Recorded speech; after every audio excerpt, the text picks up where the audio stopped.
What's up guys, it's Amelia. Welcome back to my channel. Today I'm going to be reviewing and putting to the test the Makeup Revolution Conceal and Define Full Coverage Foundation.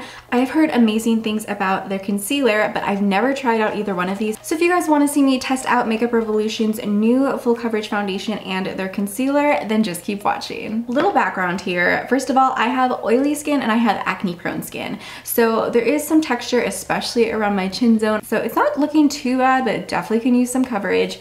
So hopefully this will cover it. I already primed my skin with the Origins Original Skin Pore Perfecting Cooling Primer. This is one of my favorite primers for my oily skin. It allows my foundations to go on beautifully, and I wanted to give this foundation a very fair test. So I ended up picking up the shade F6, which was really interesting. This shade is actually for light to medium skin tones with a neutral undertone. I normally pick up any shade that's like a light neutral or very light neutral, but this was the only shade that was the lightest with a neutral undertone that wasn't like very fair. I hope this shade works. I hope it's not too dark, and look at that doe foot. Oh my goodness. I have no idea how much to put on. As I said, I've never tried Makeup Revolution out before. We're gonna start with that. Just gonna go in with the JH03 from Morphe and Jaclyn Hill collab and just start going down. Okay, the shade doesn't look too off. Okay, I feel like I put way too much foundation. So we're gonna spread this as far as it'll go. Looking a little cakey right around here.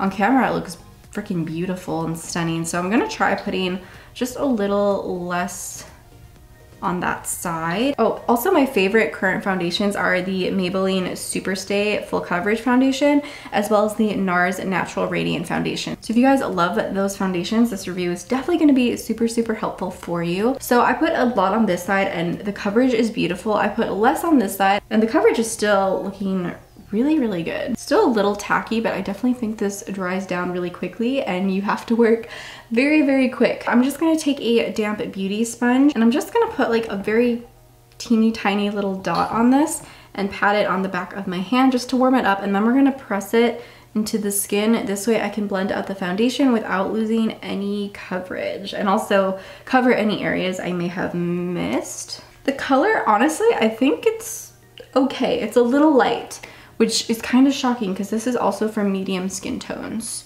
So I'm a little confused about that. So now I'm gonna be applying their concealer. Apparently this is the super size. I didn't know I ordered the super size. I didn't know there were different sizes. Maybe there's not, let me know in the comments below. But this is in the shade C3, which online it says it's for fair skin tones with a neutral undertone. So I just wanted to go slightly lighter than what my skin is now. I'm just gonna be applying like little dots here and just taking a small beauty sponge, and I'm gonna work quickly since the foundation dried down really quickly. I feel like the concealer is gonna dry down just as quickly. So I'm actually gonna be putting a little bit on my nose, like just a little teeny tiny bit, and then also kind of right there, just so I can brighten up the center of the face. Also a little bit on my chin as well. Okay, the concealer is blending into the foundation so beautifully. I will say so far the finish is very matte. The concealer almost looks like a semi-matte, but the foundation was definitely a matte. I definitely think this is a foundation for oily skin. I would even say maybe even combination skin. I wouldn't say it's for dry skin. It's matte and it's already starting to cling to some dry patches. I'm gonna also put this on top of my eyelids so I can prep the lids for some eyeshadow. Yeah, so far the only thing I don't like about it is it's kind of clinging to some dry spots by my acne, but other than that, like, it's a beautiful finish. It is 12:39 right now, so I'm gonna keep this foundation on as long as I can. I definitely want to just finish off my makeup look. I have to film one more video and then I'm just gonna be doing house chores for like the entire day, so I'm gonna be able to up you guys throughout the day, and I'm gonna get a little hot and sweaty with cleaning my apartment. That means we're really gonna be putting this foundation to the test. So I just want to set this really quickly. First, I'm gonna go into some NYX banana powder right here and just set the under eye area. I already feel like it's starting to crease, so definitely set this sooner rather than later. Okay, I'm just gonna be taking some Tarte Smooth Operator powder and setting the rest of my face with this. So I'm gonna be putting on the rest of my makeup and then I will check in with you in a little bit.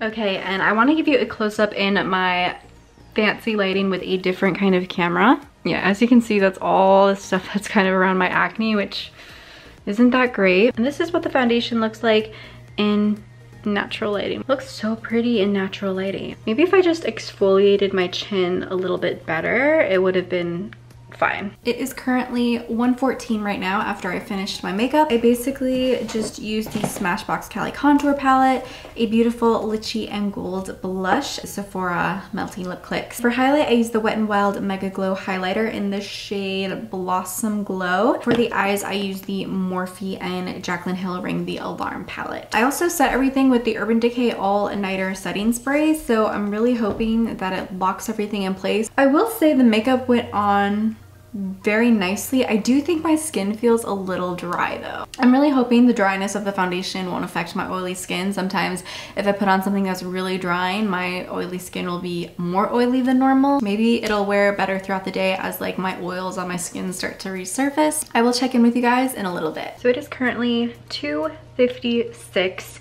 and this is my makeup in natural lighting. I definitely think the foundation's starting to really melt into the skin. It's still clinging to all of the dry patches. I feel like I do have some smile lines as well. Honestly, my face feels dry still. Like it does look a little shiny, but it definitely feels dry. The coverage has not come off. Like I haven't noticed anything coming off. It is a little shiny, but it's not bad. It's really not that bad. Gonna continue wearing it. I'm actually gonna eat some lunch and then do some chores. We'll see how it continues wearing. 6:24. It's so dark outside. I decided to come to my closet for fluorescent lighting, and mostly because I was cleaning in here, so might as well, right? It's been about 5.5 hours. Yeah, no touch-ups though. It is looking pretty oily. My chin is basically the part that's really breaking down. A little bit on my nose. It's kind of wearing down as well. And in case you want an update on my chores, I'm almost done. Almost done. Okay, so it is officially 8:12. It's almost been 8 hours since I applied the foundation and the concealer. So first of all, let's check in to see how we're doing. I will say my face is very oily. Not the worst I've seen it, you know, as compared to other foundations, but it's still, I would still definitely be blotting my face and kind of panicking over how much oil is on my skin. Around my nose and my chin area, some coverage has been lost. That's kind of expected. I did do a bunch of housework today, and I'm sure water splashed in my face. I might have rubbed my nose. My chin is looking pretty crusty, especially around all of my acne.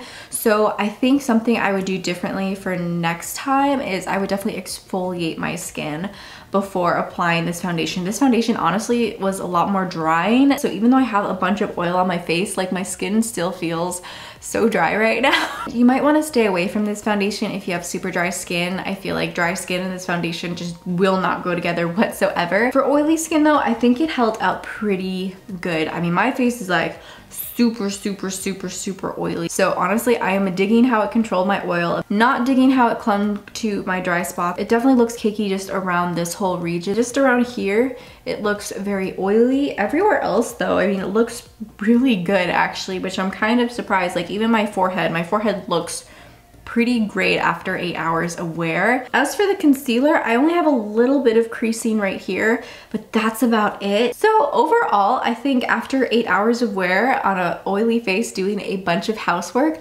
this held up pretty dang good, especially without any touch-ups. I feel like if I would have touched it up a little more, it would have definitely held up a lot longer. It has great coverage, it helps with oil control, and it's not too bad with the creasing. Nothing you couldn't just quickly touch up, I feel. The things I don't really like about it is it does get a little cakey. I feel like I could definitely play around with different primers and different setting sprays to kind of minimize that. These are not that expensive at all. It's definitely worth a try. So I give the foundation and concealer a big thumbs up. I just recommend exfoliating your skin and then applying a super moisturizing primer before you apply this. Alright you guys, I hope you liked this video. If you did, please give it a big thumbs up. It really does help support my channel. Also in the comments below, let me know if you've tried this foundation and concealer and let me know how you feel about it. I would love to hear if it held up for you as good as it did for me, or maybe if it held up better. And if you're new to my channel, hi, I'm Amelia. If you guys want to see more beauty and lifestyle and just fun videos in general, please subscribe to my channel by hitting the red subscribe button that is right down below. And if you're already subscribed to my channel and don't want to miss a single video that I upload, be sure to hit the little notification bell that is right next to the subscribe button. This way you'll get notified as soon as I upload a video. I hope you guys have a beautiful rest of your day, and I will see you next time.